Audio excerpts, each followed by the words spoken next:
My model girlfriend used me for money. I quietly used her contacts. By the time the party ended, the next month rearranged itself. I didn't destroy anything. I nudged. In fashion, nudges accumulate until they look like fate. She left with a ride that wasn't mine and a promise to reconnect that wasn't meant for me. The elevator carried me down alone. Its walls held a reflection that didn't look pleased, and that disturbed me more than anything. Vengeance without joy feels like clerical work. On the sidewalk, wind shoved a stack of comp cards against my shoe. I bent to gather them out of reflex and found her face staring up from the top card. Eyes crisp, jaw set to the angle that once made me forgive expensive taxis. I turned the stack over. Someone had scrawled a number on the back in a hand I knew. The ink looked wet, but wasn't. I slid the cards into my jacket and kept walking as if nothing had been delivered.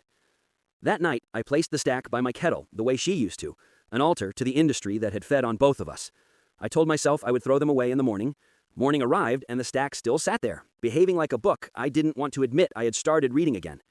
I carried the cards to my desk, opened my laptop, and blinked at a blank email draft that felt like a mirror. Revenge had paused to take its own portrait. The image wasn't flattering. The line between fixing a story and writing a new one had thinned to a thread. I considered ending it, archiving the addresses, walking out into a city that rewards forgetfulness. Then the elevator stopped at my floor, without ringing. The doors opened to no one. The hall smelled like backstage again. The choice became simple because the city chose for me. I returned to the keyboard and guided the momentum I had already created. The addresses flowed from memory. The subject lines wrote themselves in polite corporate tone. A handful of adjustments, a cluster of call times, a model swapped into a show order where garments favored a different set of bones. The machine moved the way machines always do when someone feeds it fuel. My part was small. It only felt enormous because the silence afterward sounded like a studio right before a shutter drops. Hours later, my phone lit with a message from an unknown number that wasn't unknown. She was trying to return the past in modern packaging. The text described a dream she claimed to have had, where we shared a kitchen again, where the city sounded less like sirens. I believed she had slept. I didn't believe the kitchen. The text ended with the request to talk. I let it sit. Words decline differently depending on how long they wait for an answer. I had learned to age them. By evening, the city's billboards had now shifted to a new campaign. The faces were unfamiliar, which is to say, the industry was working. I walked to the bus shelter and stared at the glass where grime had once shaped eyes. The film had been cleaned. The glass shone with that surgical brightness the city sometimes achieves after rain. My reflection looked like someone hired to carry cases. A bus roared past, and for a second I felt the floor tilt under me, as if the street had become a runway I hadn't meant to walk. I returned home to an apartment that hummed like equipment cooling. The stack of comp cards waited at the kettle. I lifted the top one and slid it back to the bottom, then did it again, the way she used to when thinking. It felt like shuffling a deck where the outcome had already been decided. Somewhere across town, a call time had changed. Somewhere else, a designer adjusted a lineup without knowing why it felt right. I turned off the kitchen light and let the apartment learn the shape of the dark. Revenge begins as a budget line, a small subtraction from sleep, a small addition to nerve. Before names get phoned and doors get opened, it lives as a number written in the margins of grocery lists and rent reminders. I realized this standing in my kitchen, counting the cost of the relationship against the cost of the silence that followed it. The math felt cleaner than memory. Numbers never tell you that hands were warm or that a city night smelled like rain and perfume. Numbers only say whether you paid or you didn't, whether what you gave returned. She called herself a model because the agencies did, because casting boards did, because the city believed anything that looked good in windows. I believed it the way pedestrians believe a green light will hold long enough to cross. Work came in sprints, then vanished for weeks. Photos lived everywhere, on bus shelters, on the sides of trucks, under the glass of kiosks where tourists lined up for maps they pretended they needed. If I stopped to look, billboards scattered her like confetti. She was there, but she was never mine. She belonged to lenses and to rooms with too much air conditioning. She belonged to people who could afford to see faces as inventory. I funded dinners, taxis, plane tickets described as investments. Her calendar always sounded like a ladder, but when I looked at the rungs, I saw gaps. She never asked directly for help, which made it feel less like begging and more like inevitability. She had a way of making expense look like proof. Prove you're not like the others. Prove you understand the industry. Prove you want this life enough to hold it up when it leans. The city pressed me into the role until I forgot I could step sideways. Work bled into weekends. I paid quickly because hesitation kills momentum. I watched her leave apartments at dawn with garment bags and return at midnight with exhaustion dressed as triumph. When I asked how the day went, she answered in nouns. Brand names, hotel names, photographer names. I learned to read the weather through those nouns. The better the brand, the colder the apartment felt when she fell asleep. The smaller the job, the warmer her feet when they found mine. I kept the receipts in an envelope that grew too thick to close. It wasn't resentment that made me keep them, it was record keeping, a habit from a past life where balancing a spreadsheet could fix something. I didn't expect the envelope to become a character. I didn't expect it to feel heavier than clothes in a suitcase. When she left for what became the last shoot we shared as a couple, the envelope slid forward in the drawer as if pulled by a slow tide. I noticed the tilt and didn't push it back. The last week together didn't look like an ending. Endings rarely do. They look like smaller versions of earlier days with one ingredient missing. She laughed easily when the camera was near and avoided mirrors when it wasn't. She told stories about other people's money in a way that made mine feel temporary. She liked the way lights from the bridge shaped the river. She liked the way my apartment windows never fully shut out sirens. She liked having someplace to land that didn't require an elevator code. Morning rehearsed the same choreography and expected me to follow. The dress still hung inside the closet like a witness. The stack of comp cards still waited by the kettle. The elevator still arrived at my floor without being called and opened its mouth like a fish that had learned to breathe hall air. I told myself to idle the machine for a day. The machine told me idling was a myth. Drafts had addressed themselves overnight. A deck I never finished exporting had already landed in a folder with permissions I hadn't granted. A run of show adjusted by 2 positions without human fingerprints. A calendar reminder appeared with the name of a creative director who only wrote on paper. My studio logo blinked from places I didn't send it. Momentum had learned independence and was practicing adulthood. Her presence thickened in the spaces between tasks, not as a person, not yet, but as an outline on the frosted glass of decisions. Agents who never said no learned to position maybe as a virtue. Coordinators rehearsed sentences that kept doors unlocked but closed. Feed posts turned softer and longer. Stories filmed in gyms started to sound like prayers for rent. The city rarely gives mercy, but it sometimes lends a tone that lets humiliation look like resolve. She borrowed that tone and wore it for a week. Rumor discovered my name without saying it. In rooms where no one admits cause, a story developed about a shadow that moves schedules with gentle wrists. Emails referred to a studio whose address couldn't be found on maps. Assistants swore a person existed because tasks completed themselves in their inboxes at hours when bodies sleep. I read the rumor as if it were weather and told myself I could step indoors if rain decided to matter. The mirror in the elevator disagreed. It lagged half a second longer each ride, like a conscience catching up. An envelope arrived with no return address and a weight that felt precise. Inside lay a single comp card, printed on heavier stock than anyone orders.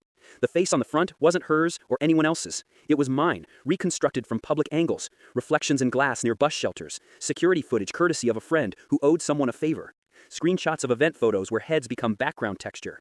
The back listed roles I had never auditioned for and responsibilities I had already accepted. Runner, fixer, coordinator, freelance. The email printed under the line was the studio I had invented. The machine had returned the favor of invention and made me inventory. I slid the card under the kettle and boiled water over it, then realized heat meant nothing to laminate. The steam lifted and braided itself into shapes that resembled hands moving fabric. Behind those shapes, the ceiling darkened, not from smoke, but from the suggestion of a backstage that had replaced the sky above my kitchen. She stepped back into geography the day the card arrived, first as a shadow across the street again, then as a blur that the lobby camera caught and forgot. Later as a garment bag left at my door without a note, smaller than the first one, carrying a dress that remembered a shoot where everything went wrong and still produced 2 frames people pretended to love. Her gravity grew deliberate. Regret developed muscles and learned posture. Small shifts create new stories. I watched them ripple through social feeds and scheduling apps. A photographer posted a frame where she stood on the edge of focus, while another face held the center. A casting note used the word almost, which is deadlier than no. Emails began arriving at 2 in the morning with the same subject line, confirmation pending. Pending is a purgatory that eats rent money. I recognized the shape of my own past gestures in the timing. It felt like returning a favor. The city responded the way cities do, indifferently. Trains ran on time and also late. Rain fell without asking which of us it punished. Billboards kept changing faces. If I stared long enough at the new campaigns, I saw something that wasn't there. The posters looked laminated with cold. It felt like the paper itself held breath. At night, on my walk home, I passed a bus shelter where her face once lived. The glass wore a film of grime shaped like eyes that had been wiped away. I didn't touch it. She reached out, indirectly, through friends whose names I had learned in the months of supporting and in the weeks of archiving. Invitations contained the same shape, casual as if we had never named what we were. She wanted to return to normal, which is another way of saying she wanted past expenses without future debts. I let the messages pile like dry leaves against a door. The sound they made was interesting. Paper has a way of whispering when people stop. The next move felt inevitable. I leaned into what I already knew. Production runs on favors, disguised as friendship. I began arranging favors that looked useful. A stylist needed an assistant on an overnight shoot where call sheets had to be printed in the same hour they were written. An assistant needed a driver with a van that could cradle a rack of clothes without bruising the sequins. A driver needed a pass to a hotel loading dock with security that liked paperwork more than people. I knew a cousin who knew a guy who once worked security at that dock. Strings pulled strings. None of this was criminal, it was choreography. The city applauds choreography until it doesn't. Revenge turned practical in strange ways. I found myself packing gaffer tape into a backpack and memorizing freight elevator codes. I learned which agencies hate last-minute changes and which ones pretend to love them because pretending makes them feel elite. I discovered that the light in certain studios always hums at a pitch you don't notice until you've been there too long. I learned how long too long is. The horror thickened like fog around spotlights. Shadows cast by garment racks looked human when they moved and human when they didn't. Mannequins watched with the indifference of gods. In a warehouse where a runway had been assembled for a private client who wanted the illusion of discovery, I thought I heard the click of a camera even after the power cut. I stood very still and listened to the silence frame me.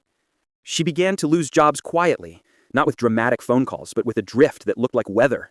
Her social posts turned more earnest, gratitude for opportunities that seemed smaller, motivation captions under gym mirror photos at hours when tired people look for proof that exhaustion will pay off. In one post, she thanked a team that never included the people who had pulled the string that set the day in motion. I started to feel a tug of something like pity, and ignored it. Pity leaves doors open, and I had resolved to be efficient. The discovery arrived in pieces. It always does. A text preview on her lock screen that used my name as an adjective. A voice note from a stylist saying a rate had doubled because someone else covered incidentals. A screenshot of a calendar where my initials had been replaced by a $sign. None of it said the thing directly. It didn't need to. The story wrote itself with fewer letters than my name required. I didn't confront her. Confrontation would have given the story an ending, and I wasn't ready to stop reading. Instead, I watched routines as if they were footage and began cataloging patterns that once felt like affection. Late-night calls that always ended on the street. Bathroom counters that grew crowded with samples that never leaked when she traveled. A stack of comp cards she kept by the kettle, names printed along the bottom like a quiet form of inventory. She shuffled them like tarot when thinking, the way some people tap a pen. Someone else might have walked. Someone else might have chosen indignation for dignity. I chose accounting. Maybe it was cowardice, maybe it was curiosity, maybe it was the kind of ego that prefers control to closure. I assumed the second life of a supportive person, the archivist. I saved everything that floated past me. Times, locations, casting directors, stylists who texted at 2 a.m. When the breakup finally announced itself by disappearing rather than declaring, I knew more about her network than I knew about my neighbors. The horror began quietly. In the mechanical rhythm of camera shutters I could hear when no cameras were near. Sometimes it arrived as the smell of hairspray in empty rooms, sometimes as the prickle of being watched while scrubbing a pan. A friend told me these were withdrawal symptoms, that people leak auras when they go, that the body hears absences as threats. I believed him until the first time the elevator stopped at my floor with no one inside, doors opening to a draft that smelled like backstage. I wanted something cleaner than rage. Revenge sold itself that way. It promised to make the narrative symmetrical. She used me for access. I would use her access to close doors she expected to open. I wasn't trying to ruin a life so much as to pull the plug on a circuit that had left me buzzing. You can call it cruelty, but I called it engineering. Most of the city already works like this. Rooms are open for some and crowded for others. I moved a few chairs. The first move was small. I built an email address that looked like a studio. I designed a signature block with an address nobody checked and a phone number that belonged to a voicemail that sounded bored. I went through the comp cards, those quiet pieces of inventory by the kettle, and made a list of every stylist who had hair trigger availability. I reached out with requests so reasonable they felt inevitable. Sample sizes were confirmed. Call times synced to impossible traffic patterns. A booking was staged to overlap with a second one across town. None of it was violent. All of it was tiresome. A model who arrives flustered reads as unprofessional. A model who misses the mood board by one shade reads as difficult. People in this world learn quickly that pattern is more powerful than explanation. Mourning didn't correct anything. It only organized the debris. The stack of comp cards by the kettle sat where I left it, edges aligned with the kind of precision that looks accidental. The elevator made its unsummoned stop at my floor and then drifted on, satisfied with being the messenger. I told myself it would be a day for errands and silence. The city insisted on choreography. The network I had nudged began to behave as if I were part of its nervous system. A production manager reached for a last-minute spreadsheet without wondering how it appeared in the shared folder. A photographer's calendar slotted a test shoot into the only window that fit, unaware that the window had been made to fit. A stylist's assistant apologized to no one for a garment rack that arrived already labeled in a code I had written the night before. My signature hid behind a studio logo. The logo hid behind the polite tyranny of deadlines. People thanked a building rather than a person. Gratitude dispersed the way steam does when it leaves the kettle. She kept gravitating toward the center of things the way iron finds magnets. News of her drift reached me from the edges. A casting coordinator happy about a fresh lineup. A makeup artist relieved a mood board could lean colder. An agent praising a new girl's stamina during a day that ran long. Praise is a currency designed to evaporate. I watched it vanish from her column and condense over other names. No speeches announced the transfer. The machine worked as designed. The horror chose subtler lines. Posters I passed each morning carried eyes that did not align with the models' faces. After a few steps, they corrected themselves, embarrassed to be seen. The hum of fluorescence in certain studios throbbed at a frequency that matched my own pulse. I began waking at the same minute every night, as if drafted by a shift schedule no one had shared. The bathroom mirror sometimes caught me standing behind myself for a heartbeat longer than the laws of light allow. Her messages became more deliberate. Short notes arrived at careful intervals, each one pretending the previous silence had been mutual. Curiosity, then concern, then a compliment wearing humility like an accessory. The algorithm of regret ran its sequence. None of it asked forgiveness. Forgiveness requires acknowledging a cost. Regret only recognizes inconvenience. My phone learned to turn face down on its own, or I imagined it did. Either way, the screen stayed dark, unless I needed the time. The second wave of moves asked for precision rather than pressure. A presentation deck circulated through a brand that sold nostalgia at international scale. One slide listed faces the campaign might orbit. Another slide listed the risks each face carried. The draft slid across a desk belonging to someone who once thanked me for making a freight elevator feel like part of the route rather than a compromise. A note materialized beside her name. The note did not accuse. It only questioned stamina during schedule compression, adaptability when art direction shifts mid-shoot, ability to anchor group chemistry. Chemistry is the god in these rooms. Doubt is the prayer. My own life improved in the way storms clear pollen. Nights held longer stretches of sleep. Food tasted less like math. Friends who had grown quiet during the relationship reappeared with the shy energy of plants after shade moves. I deleted the voicemail that sounded bored and kept the email with its studio logo because it worked. The industry has a weakness for clean fonts and addresses near water. I told myself the plan would end soon. Revenge never announces an exit. It waits for you to get tired. I didn't get tired. I got careful. I made fewer moves with wider ripples. I cultivated the kind of doubt that burrows. When a casting director needed last-minute backups for a runway rehearsal, names were supplied that would arrive earlier, follow instruction, fit the clothes without complaints. She attended the rehearsal too, but the second run-through didn't need her. It needed her stand-in. Someone muttered about consistency. The word hung in the rafters like a flag no one saluted. The first true consequence arrived in an email I wasn't supposed to see. A brand wanted fresh faces. Her name sat on a list with a red line through it that looked hand-drawn, not digital. Next to it, someone had typed a 3-word note that felt like a death sentence in a land where death is only the end of attention. The note said, "The chemistry dulled." I stared at those words until the screen dimmed itself. Chemistry had kept us together, and chemistry now testified against her. I hated how fair it sounded. She reached out directly after that, not through friends. The message was brief and polite, and the timestamp suggested a night without sleep. She wanted coffee and context. She wanted the version of me who held garment bags and opinions. She wanted to return to a story she thought she could still edit. I didn't answer. Silence is a language. It says, "The meeting already happened without you." Horror, offended by my composure, adjusted its strategy. The elevator began stopping again at my floor with no one inside, but now the interior smelled like perfume I recognized. I started waking at the same minute each night, a time that looked intentional. The letters on the digital clock rearranged in my mind into agency initials. I couldn't unsee the pattern. On a walk home, I passed a billboard where a different model's eyes glowed for a second, like a screen rebooting. The city was telling me something in symbols I had accidentally learned to read.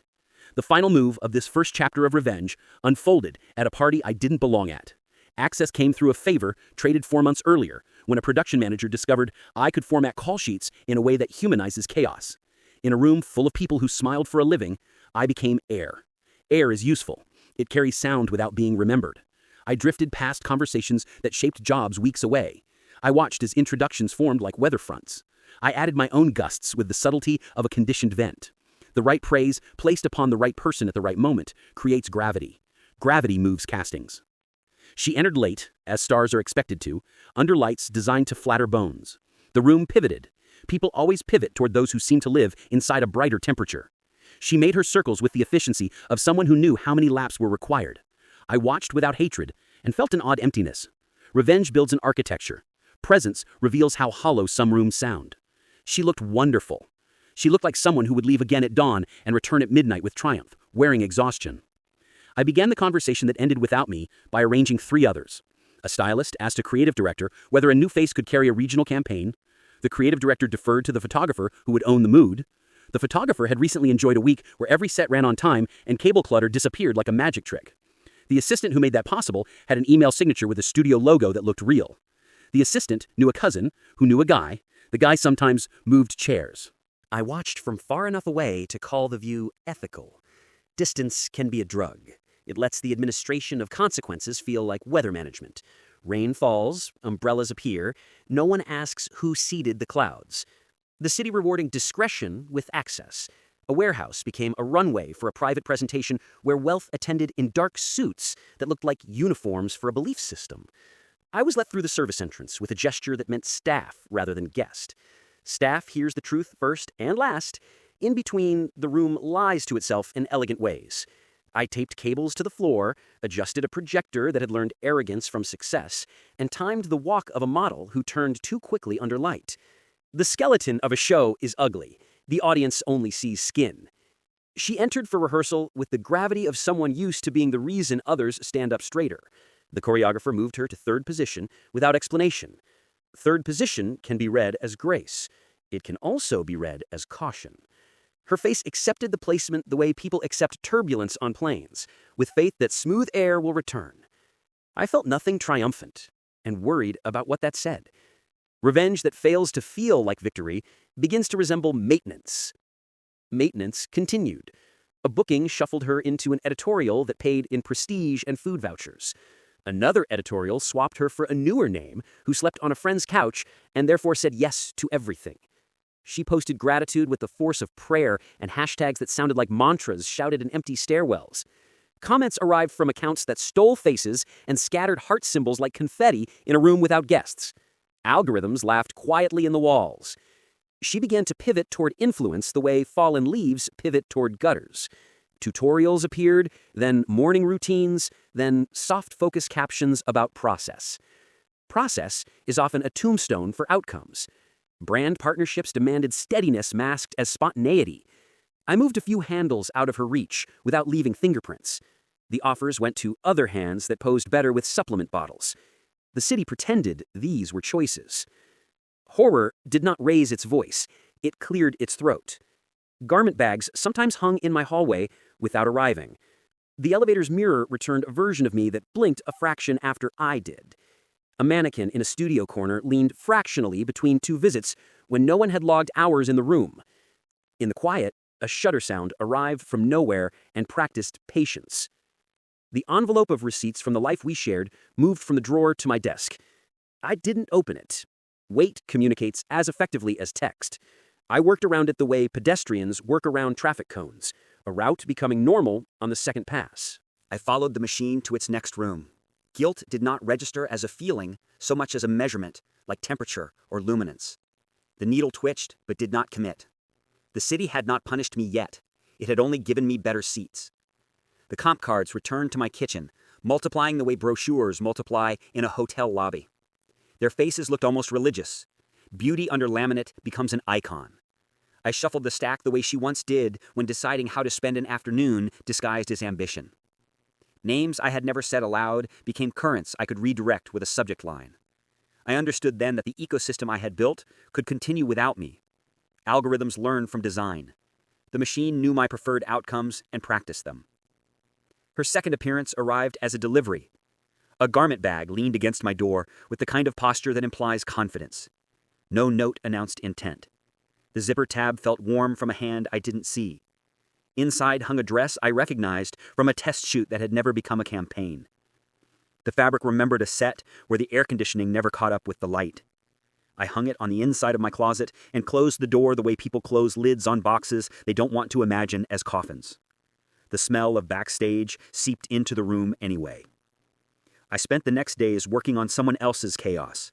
A venue changed 2 hours before load-in because a donor remembered a preference. 2 trucks were rerouted through a neighborhood that projects security from behind glass. Someone needed a credential printed with a name that had only recently become important. I solved these small disasters with a calm that worried me. Efficiency feels virtuous, even when it escorts cruelty through customs. The night before the show, I walked past the bus shelter where her face once watched the intersection. The glass was clean again, too clean, the way operating rooms look in documentaries. My reflection borrowed the space. For a heartbeat, the reflection wore her bone structure, and then gave it back. On the other side of the street, a man sold bottled water out of a cooler that had lost its handle. He whistled a tune that belonged to elevators. The city applauded itself, without making sound. The show day carried its ritual violence. Feet blistered quietly. Coffee made hands less honest. Someone cried near a freight door and became visible for 30 seconds before vanishing into usefulness. I held a headset and translated demands into tasks that could be done in under a minute. The walk happened. Phones collected proof. Applause fluttered like birds, surprised by their own wings. Afterwards, the room exhaled and pretended the effort had been joy. She did not walk. A newer girl with less sleep and more hunger walked instead and owned the garment that once waited for her. I watched the moment fold into the archive. In the hallway, I passed a mirror that lagged again and saw a version of me that asked a question without lips. The headset crackled with leftover orders. I removed it and heard the shutter sound in my head, patient, certain. One afternoon, a list reached me that shouldn't have. It carried the plain title agencies favor when they pretend not to be performing surgery. A whisper inventory. A soft tally of names regarded as costly under current conditions.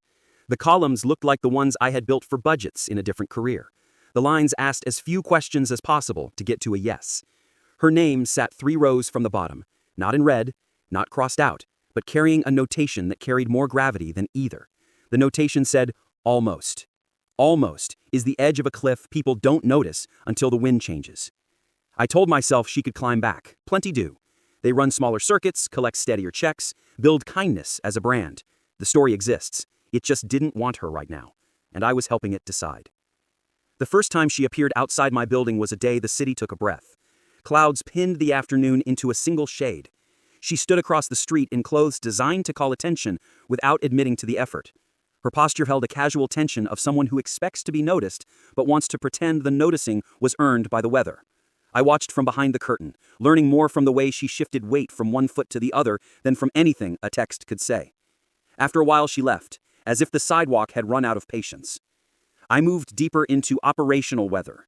A director I had made look efficient once asked if I could quietly clean a call sheet that had developed a rash of errors. I cleaned it before dinner. The director slept well and hired the person next to the person I wanted sidelined. Revenge enjoys plausible deniability in the same way a good tailor enjoys a client who believes pants fit by luck. A show weekend approached. The city changed its walk. People carried garment bags under plastic covers like weary saints. I took a badge that wasn't my name and wore it with the calm of a borrowed face. Backstage became a country with laws that value speed as virtue. Clothes moved like information. Assistants learned to be invisible by practicing kindness that looked like air. She arrived as if summoned by my memory. The outfit suggested someone had coached composure in a rideshare on the way over. A coordinator marked her on a list with a pen that had already decided the ink would not smudge. Rehearsal started. Lighting got the speech it always gets about how the collection must read on phones as well as eyes. Music existed to be turned down and then up again. The choreographer moved bodies like chess. Her path bent with everyone else's until it bent away. A new face absorbed her slot for one exit, and then 2. No announcement reported the change. She noticed because noticing is the job.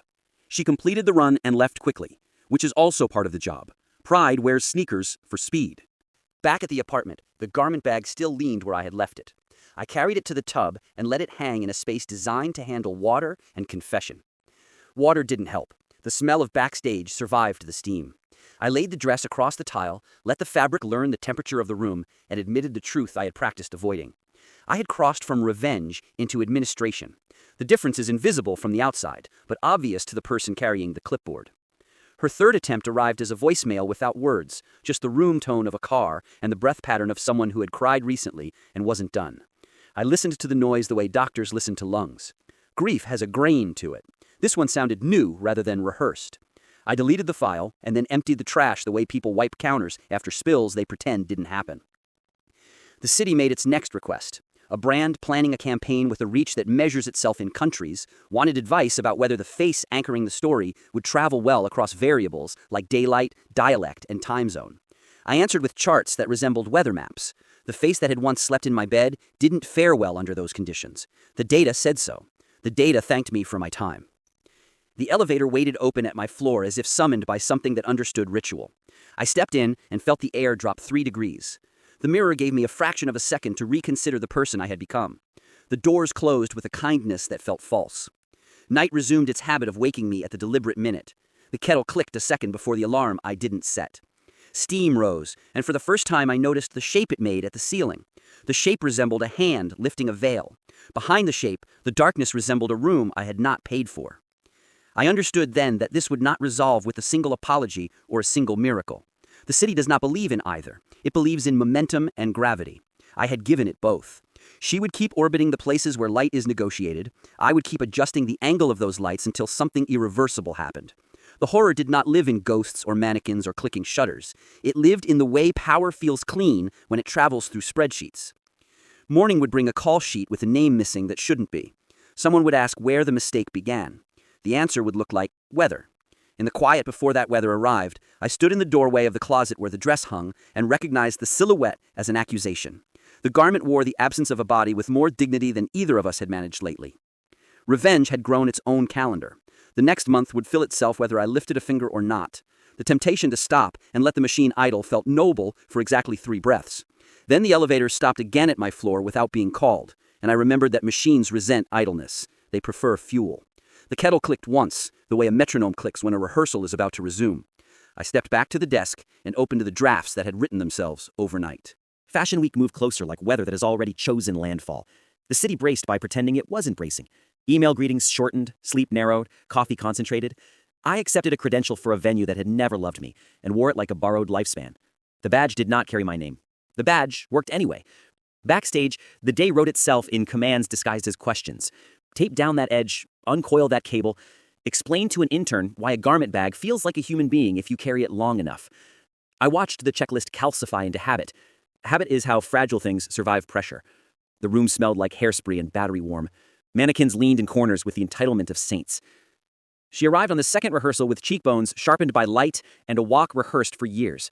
The choreographer skimmed the lineup and slid her to the middle of the sequence with a gesture that called itself practical. Middle can mean trust. Middle can mean hedge. She accepted without letting acceptance show. Pride is a costume that fits better when no one sees the zipper. I made no move, and the system did. A call time shifted by 12 minutes in a way that made her first look collide with traffic 2 neighborhoods away. A garment went to a girl whose measurements tolerated the improvisation of panic. The assistant who signed for the garment wore headphones and believed in fate. Fate learned to speak in my templates. The horror didn't need to shout. The shutter sound followed me into rooms where no cameras waited and clicked once when I stood still too long. The elevator's mirror continued its delay until it finally refused a reflection and showed me the hallway behind me while I looked directly into it. The bus shelter replaced its campaign at midnight and used a face that did not blink for 20 seconds after the ad switched. I held my own breath to match it and failed. Her feed posted a caption about tests disguised as seasons and how the city pairs cruelty with opportunities to grow thicker skin. Comments arrived from dancers, stylists, actors, cousins, and bots. She replied with emojis shaped like resilience. Somewhere inside the thread, a real person wrote the sentence, "Everyone waits to read. You deserved better." Algorithms arranged hearts around it the way bouquets surround a hospital bed. Sympathy markets itself with sugar. The machine changed key. A brand with a budget that writes its own gravity needed a replacement at a speed that would bruise anyone. The slot was both beneath and above her. Beneath because it paid in presence. Above because cameras would orbit. Agents scrambled. I did not touch the scramble. I watched the board shake and waited to see whether the pieces would land with or without my hand. My hand kept twitching. That is what power does after muscle memory forms. She landed on the shortlist because of history and because the city loves redemptions in thumbnails. I opened the spreadsheets that had behaved like tide and tried to reduce her tide to a trickle. The formulas refused. Cells that used to obey now snapped back after edits, restoring her to columns that felt inevitable. The studio email bounced from inboxes that had once welcomed it. My logo returned in error messages as if embarrassed to be turned away from a party it helped plan. The machine had learned to resist me, or had learned to use me for suspense.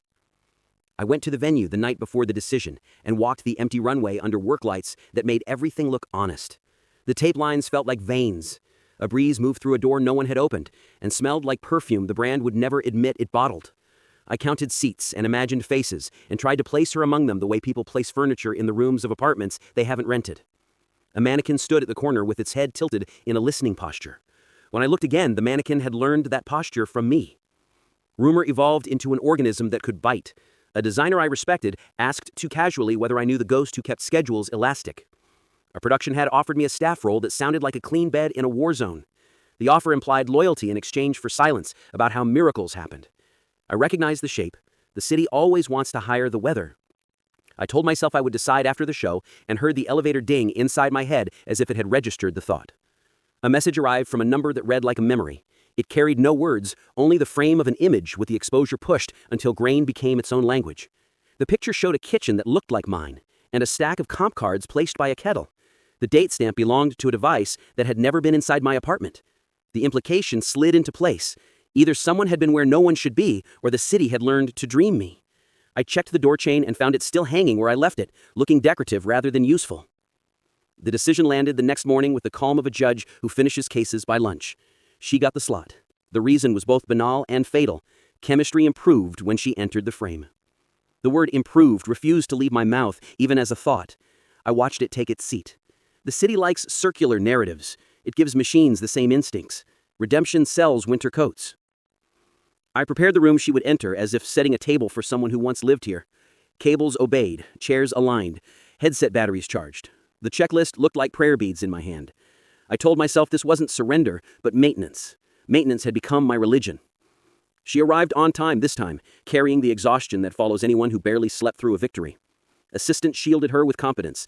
The choreographer slid her into the middle of the walk again and told the air to behave. I stood at a distance that read as professional and watched the scene accept itself. There was no swelling score, no collective gasp. Relief makes less noise than drama. I tried to be grateful for that and failed. Then, the thing I had failed to calculate happened. The second look required shoes that chose cruelty and a turn sharp enough to cut the air.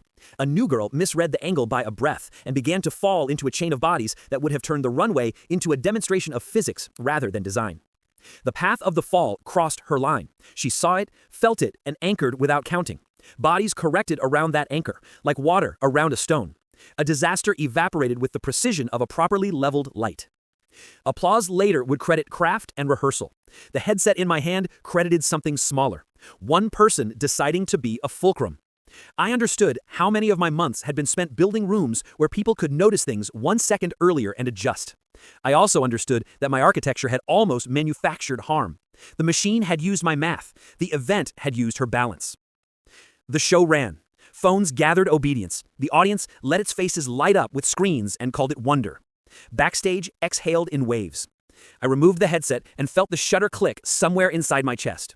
The mirror by the freight door returned my reflection without lag for the first time in weeks. Behind my shoulder, the mannequin faced the wall like a student. The city awarded us the smallest reward it gives, an uneventful teardown. Trucks took their cargo without yelling. A guard handed me a signed badge as if it were a token from a fair. I put it in my pocket and felt nothing ceremonial. Outside, the weather had the temperature of calm. I walked home through blocks that had already forgotten the event they hosted. The garment bag in my closet seemed lighter when I touched it, as if fabric notices when the story that made it heavy ends. I didn't unzip it. I stood with my hand on the zipper long enough to hear the elevator open down the hall without buttons being pressed. Footsteps approached and paused at my door. Knuckles did their quiet job. The pause elongated and then repeated. I didn't open. A folded note slid beneath the door. The paper carried the smell of backstage and rain. On the outside, someone had written my name in a hand that knew the slope of the letters too well to be guessed. Inside, 3 words arranged themselves as if they were captions for a photo the reader was expected to summon. The word said, "Bring it back." No signature, no explanation. I knew what it meant anyway. The dress, the stack of cards, the version of the machine that kept outcomes deniable, maybe all of it. I slept until the deliberate minute and woke to a kitchen that looked staged. Steam rose from the kettle before I touched the switch, then admitted the trick by stopping. The comp cards had changed order without hands. Mine sat on top again, the laminate refusing to warp, my face refusing to become background. The envelope of receipts finally gave up and spit its contents across the floor. Paper made an arrow toward the laptop. On the screen, a spreadsheet waited with its cells, filled by a message written in formulas rather than letters. If you squinted, the pattern read like text, "You will return what you removed." I closed the file, and it opened again. The studio email pinged with a request I hadn't earned, charging rates I hadn't set. A brand wanted the person who knows the ghost to teach it tricks. The rumor had completed its circle and come home for dinner. I understood then that the fourth chapter would not be about removing names from lists. It would be about putting something back into a room before the room decided to collect its debt in less abstract currency. The city had tolerated my choreography because it enjoyed the show. Shows end, debts do not. Evening arrived carrying a sky the color of spent film. I took the garment bag from the closet and felt the weight recalibrate in my hands, as if recognizing work. The elevator opened without invitation and waited like a dog that wants to be forgiven. I stepped into it with the dress on my arm and watched the mirror for lag. For a breath and then two, it kept pace. When the doors opened at street level, the lobby smelled like perfume I couldn't afford when I believed in dinners as investment. Outside, billboards refreshed to new faces, and none of them looked at me for longer than a second. Buses exhaled, tires whispered, and a corner vendor whistled a tune that no longer belonged to elevators. I walked toward the lights of the studio that never truly turn off and let the city count me in again. Not as weather this time, but as a variable that needed to be solved. What I had broken was not a person, it was a system's rhythm. What I had almost broken was a body. Repair would demand more than returning a dress. It would require admitting that momentum had made me careless, and that carelessness speaks a language the city understands better than guilt. The next part would start in a room I had been avoiding, with my hands doing the unglamorous work of sorting, apologizing by action, and writing emails that gave credit away in measurable amounts. The horror would have to find a different way to announce itself, because the shutter inside me had already clicked. The picture it took didn't flatter. It didn't need to. It only needed to be clear. I tightened my grip on the garment bag and kept walking until the lights ahead stopped being symbols and became tasks. The city woke with its usual sirens and its unusual patience. The garment bag on my arm felt heavier on the street than it had in the closet, as if fabric gains gravity when asked to admit history. The elevator delivered me to the lobby without lag for the first time in days, a brief truce signed in the language of mirrors and steel. Outside, the crosswalk counted down with a composure I envied. I walked toward the studio lights that never truly sleep and rehearsed a set of repairs that might not want me. Repair begins like revenge did, as a budget, a subtraction from the backlog of damage, an addition to the hours you owe. The list on my phone looked like a workflow rather than a confession. Return what was taken. Reroute what was bent. Give credit where credit had been vacuumed away. Retire the studio logo that had learned to walk without a body. Decline every invitation that asked for the ghost rather than the person. The door guard at the rental desk cared only about barcodes, which is another way of saying the world sometimes forgives without noticing. The garment bag slid across the counter. A clipboard swallowed my signature. Inventory reclaimed its shape. The clerk never looked up, and the quiet mercy of that moment pressed a small bruise into my chest. I walked out lighter, but not absolved. The second stop lived in the inbox. The studio address that never had a room attached to it was dismantled line by line. Auto replies were killed. Rules that sorted desperation into folders named for optimism were deleted. A polite note went out to a list of recipients who have no time for notes, reassigning credit on files where my fingerprints had been invisible and sticky. The message did not apologize. It redistributed gratitude in measurable units. In the afternoon, the first reply arrived from a coordinator who had learned grace from overtime. The reply thanked the building again instead of me. Grace has habits. I called in favors in reverse. Slots that had been the product of nudges shifted back toward the people who could carry them without help. The moves were small and unspectacular. They looked like weeds pulled before they seed. A brand I had starved of her name received a summary of why her reliability had never been the problem. The summary avoided adjectives. Rooms that trade in taste prefer nouns. Even with the machine unplugged, momentum refused to stand down. Calendars still adjusted themselves by a handful of minutes and landed in geometric coincidences. A deck that should have emptied itself stayed visible, then propagated like a copy left on a work table where everyone assumes it belongs. The logo I had retired popped up in a PDF exported by hands I didn't know. Rumor had built its own templates. She reappeared in geography rather than in texts. A corner table near a window in a cafe 2 blocks from the river became her station for a week. The chair faced the door in the posture of a person auditioning for fate. Passers-by recognized her and pretended not to. The city is charitable that way. On the third morning, I placed the garment bag on the seat across from her and left before she arrived. The barista would tell a one-line story about someone dropping off what belonged to someone else. The one-line version is gentler than the full one. Gentleness has value. The week built toward a shoot that would not forgive indecision. The brand loved redemption arcs that fit inside a caption. The team moved with the muscle memory of people who had survived worse schedules. Weather picked a color and held it. My name never appeared on any list, which meant I could help without being thanked or blamed. I carried batteries, untangled cable, and whispered to a lighting grid that had learned to hum in the key of anxiety. The hum softened. Crew senses become loyalty. She showed up at the right minute. The lenses that drained rooms of oxygen pointed with an old hunger. The first frames arrived clean. A hand on the pose coach's shoulder steadied a turn that had recently unsteadied other people.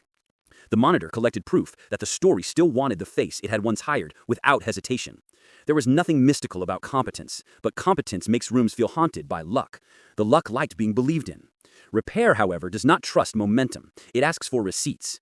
Midway through the day, a courier delivered a hard case of wardrobe options, not included on the call sheet. The case contained dresses that belonged to a competing brand and a rental tag that traced back to a manager who values chaos as leverage. Someone wanted a headache. The headache would look like negligence and point in the direction I had made her life tilt for months. I intercepted the case with the authority of a person carrying nothing but confidence. Confidence works on people who are late.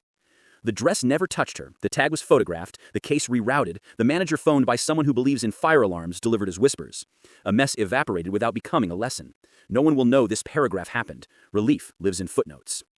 By early evening, the last frame clicked into the hard drives, and the room let its shoulders drop.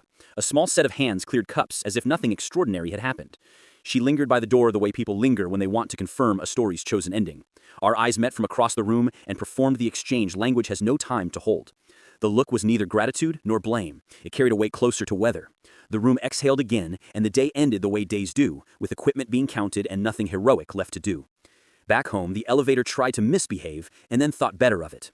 The comp cards by the kettle had multiplied during my absence. Someone had slid a new one to the top of the stack.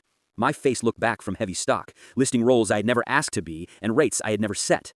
The laminate had learned stubbornness from the last time I boiled water over it. I slid the card into the envelope that once held relationship receipts and sealed it with tape like a person bandaging a cut that isn't bleeding. Night chose precision. The deliberate minute returned with its gentle cruelty.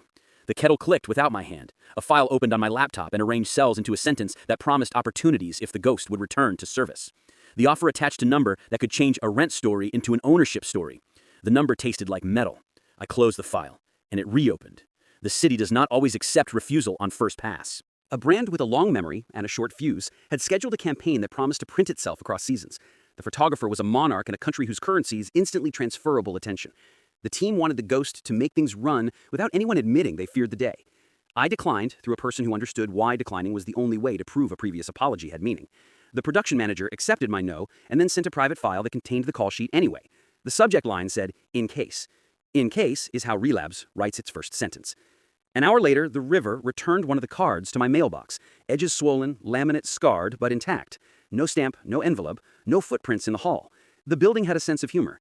The mirror in the elevator paused for a count of 3 and then returned an image that wasn't quite mine, a version that had slept less and chosen differently. I rode to the lobby with a sensation I remember from school when a principal's office door opens just to remind you it exists. The day of the campaign arrived with the mood of a machine that had announced its expectations. I did not go to the venue. I walked past the bus shelter where faces change on a timer and watched strangers perform the devotion that scrolling requires. My phone vibrated with messages written in the tone of problems that had not yet acquired blame. I left it in my pocket and read the city instead. A crane turned slowly above a block that will be a tower in 3 years. A woman pushed a stroller that laughed at lights. A courier missed an opening in traffic and shrugged with the grace of someone who knows the city is not a moral instrument. By mid-afternoon, the messages changed tense. Something had gone wrong in a way that practitioners call cascade. Lighting that trusts the power plant had lost trust. A garment line improvised a change that threatened to make the images lie. The camera body threw an error that a forum would diagnose as rare. My number lit repeatedly, each vibration a small accusation. The story tried to pull me back into its center the way old gravity always tries. I turned the phone over and faced the river. Water carried its quiet speech down the middle of the city. A barge moved past with the indifference of an old animal. A gull screamed hierarchy into the air. I let every vibration pass. The decision did not feel noble. It felt like the first honest boundary I had managed in months. Simple refusal is not heroism. It is maintenance. Repair costs social capital. Favors burned in both directions. A toner-stained assistant who had quietly carried empires asked for a path into a junior role that paid on time. A path appeared. A production head who had offered a bed in a war zone accepted a different candidate after a schedule complication I engineered gently from the shadows. A cutter who had been invisible to the front row saw an invoice processed early and smiled in a way that made the room warmer. None of these events will be remembered. Warmth rarely is. Horror refused to vacate. The elevator's mirror started lagging again, but now the lag showed a version of me who looked tired rather than guilty. Mannequins in a warehouse where I double-checked a set layout seemed to face away from me as if they had voted me out of the pantheon. A bus shelter displayed a campaign I didn't touch, and my stomach responded as if I had. The body doesn't trust narratives. Her arc moved the way arcs do when editors remain polite. Engagement climbed back to the safe plateau where brands browse. Friends recycled validation with sincerity. Casting stopped saying almost and returned to the simpler no or yes. She posted an image from the shoot that had survived the wardrobe trap and wrote a caption about patience that could belong to anyone. The caption landed with the sound of a room agreeing to forget. Forgetting is the city's favorite business model. My own rumor changed species. It grew legs and learned to knock. A client asked for the ghost with a laugh that implied affection. A producer practiced admiration in a message that described my invisible work as art and my non-existence as an asset. Another envelope with heavier stock arrived, this one containing 3 cards, my face, a logo I had retired, and a rate sheet that looked smarter than me. The building had decided to hire the weather again. It never learns. I took the cards to the river because paper sometimes believes in rituals. Water did what water does. The laminate floated and refused to disintegrate. Comp cards drifted toward a pier whose pylons smelled like old money. A gull inspected the experiment and dismissed it. I stood there until the last rectangle disappeared under a barge that carried containers to places where faces are bought at scale. There is poetry in imagining erasure. The city prefers logistics. Days folded into each other with the satisfying click of drawers that finally fit their tracks. The studio inbox remained dismantled. The elevator visited only when called. The kettle returned to obeying fingers.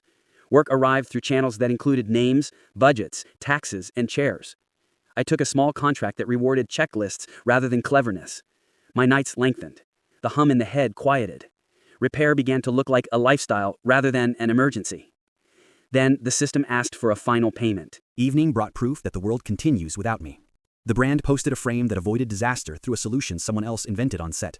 The photographer captioned the image with a metaphor about storms and crews. Credits tagged the names that sweated, including a line assistant I'd recommended for a different job weeks earlier. The system paid what it owed in the currency it loves, visibility scaled to the hour. She posted later than usual. The image carried warmth rather than triumph, a rare and therefore valuable temperature. The caption described a day that tested patience with no villains, which is either wisdom or advertising. In the last line, she credited a team member who had saved the second setup with a fix invisible to the audience. The tag landed on the same assistant. The city, this once, had aligned 2 small beams of light in the same direction. The mirror in the elevator met my eyes that night without lag. The kettle waited to be told. The comp cards were gone from the counter. I opened the drawer where the envelope had lived and found only air. In the closet, the hanger where the dress had rested looked like a bone finally allowed to be a bone. Silence had stopped pretending to be a language and returned to being silence. I slept through the deliberate minute and woke to morning without choreography.